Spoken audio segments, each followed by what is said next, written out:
നമസ്കാരം. NEET UG ചോദ്യപേപ്പർ ചോർച്ചയുമായി ബന്ധപ്പെട്ട് രാജ്യത്തുടനീളം അലയടിച്ച വിദ്യാർത്ഥി യുവജന പ്രതിഷേധങ്ങൾക്കൊടുവിൽ കേന്ദ്ര വിദ്യാഭ്യാസ മന്ത്രി ധർമ്മേന്ദ്ര പ്രധാൻ രാജിവെച്ചിരിക്കുകയാണ്.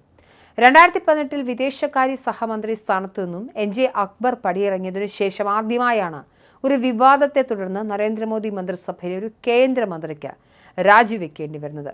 ഡൽഹിയിലെ ജന്തർ മന്ദർ കേന്ദ്രീകരിച്ച് കോക്രോച്ച് ജനതാ പാർട്ടി നയിച്ച സമരത്തിന്റെ ചരിത്രപരമായ വിജയമായാണ് ഈ രാജി വിലയിരുത്തപ്പെടുന്നത്. ഇന്ന് നടക്കേണ്ടിയിരുന്ന അടുത്ത ഘട്ട ചർച്ചകൾക്കുള്ള മുൻവ്യവസ്ഥയായി CJP മന്ത്രിയുടെ രാജി നിശ്ചയിക്കുകയും ചെയ്തിരുന്നു. രാജിവെച്ചതിനു ശേഷം നീറ്റ് ചോദ്യപേപ്പർ ചോർച്ചയുടെ പൂർണ്ണ ഉത്തരവാദിത്തം താൻ ഏറ്റെടുക്കുന്നുവെന്നും സാഹചര്യങ്ങളിൽ നിന്ന് താൻ ഒരിക്കലും ഒളിച്ചോടിയിട്ടില്ലെന്നും എന്നാൽ ഉത്തരവാദിത്തപ്പെട്ട സ്ഥാനങ്ങളിലിരിക്കുന്ന വ്യക്തികൾ തടസ്സങ്ങൾ സൃഷ്ടിക്കാനും വിദ്യാർത്ഥികളെ വഴിതെറ്റിക്കാനും ശ്രമിച്ചുവെന്നും പ്രധാൻ പറഞ്ഞു. ജന്തർ മന്ദറിലെയും രാജ്യത്തുടനീളത്തിലെയും സാഹചര്യം കണക്കിലെടുത്ത് വിദേശ ശക്തികൾ ഇത് മുതലെടുക്കുന്നത് തടയുക, ദേശീയ ഐക്യം നിലനിർത്തുക, ഒരു ഇന്ത്യൻ വിദ്യാർത്ഥിയുടെ പോലും ഭാവി നിയമപരമായ സങ്കീർണതകളിൽ കുടുങ്ങിപ്പോകുന്നില്ലെന്ന് ഉറപ്പാക്കുക, നമ്മുടെ കുട്ടികൾക്ക് പഠനത്തിൽ ശ്രദ്ധ കേന്ദ്രീകരിക്കാനും കരിയർ കെട്ടിപ്പടുക്കാനും സമയം നൽകുക എന്നീ ലക്ഷ്യങ്ങളോടെ ഞാൻ രാജി ബഹുമാനപ്പെട്ട പ്രധാനമന്ത്രിക്ക് സമർപ്പിച്ചു എന്നാണ് 57-കാരനായ പ്രധാൻ ട്വിറ്റർ കുറിപ്പിലൂടെ അല്ലെങ്കിൽ അദ്ദേഹം ട്വിറ്ററിലൂടെ പങ്കുവച്ച കുറിപ്പിലൂടെ വ്യക്തമാക്കുന്നത്. നീറ്റ് ചോർച്ചയെ തുടർന്ന് ആത്മഹത്യ ചെയ്ത വിദ്യാർത്ഥികളുടെ കുടുംബങ്ങൾക്ക് നഷ്ടപരിഹാരം നൽകുമെന്നും പാർലമെന്റ് മാർച്ച് നടത്തിയവർക്കെതിരെ കേസെടുക്കില്ലെന്നും സർക്കാർ ഉറപ്പ് നൽകിയിരുന്നെങ്കിലും വിദ്യാഭ്യാസ മന്ത്രിയുടെ രാജി എന്ന ആവശ്യത്തിൽ സമരക്കാർ ഉറച്ചു നിൽക്കുകയായിരുന്നു. ഒടുവിൽ മറ്റ് വഴിയില്ലാതെ വന്നതോടെ ഭരണകൂടത്തിന് തലകുനിക്കേണ്ടി വന്നു.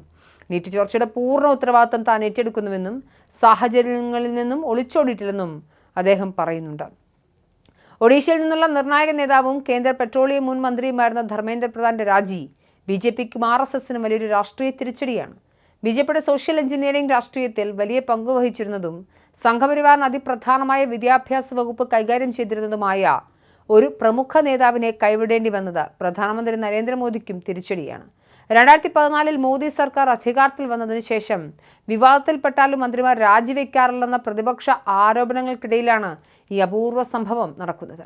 ABVP വഴി പൊതുരംഗത്ത് വന്ന പ്രധാൻ ഒഡീഷയിൽ BJPയുടെ മുഖമാണ്. മുൻപ് കേന്ദ്ര പെട്രോളിയം മന്ത്രിയായിരുന്നു. മധ്യപ്രദേശിൽ നിന്നും ബീഹാറിൽ നിന്നും രാജ്യസഭയിലെത്തി അതിലൂടെ BJP വളർത്തിയ നേതാവാണ്. വിദ്യാഭ്യാസ മന്ത്രിയായ ശേഷം വിവാദങ്ങൾ തുടർച്ചയായി ഉയർന്നു. ദേശീയ മത്സര പരീക്ഷ ചോദ്യപേപ്പർ ചോർച്ചകൾ സർക്കാരിന് തിരിച്ചടിയായി. പ്രധാനെ സംരക്ഷിക്കാനുള്ള BJPയുടെ തന്ത്രങ്ങൾ യുവജന പ്രക്ഷോഭത്തിന് മുന്നിൽ പൊളിയുന്ന കാഴ്ചയാണ് നമ്മൾ പിന്നീട് കണ്ടത്. എന്തായാലും ധർമ്മേന്ദ്ര പ്രധാൻ രാജിവെച്ചിരിക്കുന്നു. ജന്തർ മന്ദറിൽ ആഘോഷമാണ് വിദ്യാർത്ഥികൾ.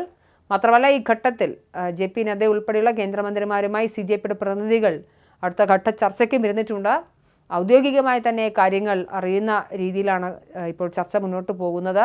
എന്തായാലും പാറ്റ പാർട്ടി എന്ന് അധിക്ഷേപിച്ച ആളുകൾക്ക് കൃത്യമായി മറുപടി നൽകിക്കൊണ്ട് കേന്ദ്ര മന്ത്രിസഭയിലെ ആദ്യ വിക്കറ്റ് വീഴ്ത്തിയിരിക്കുകയാണ് പാറ്റാക്കൂട്ടം.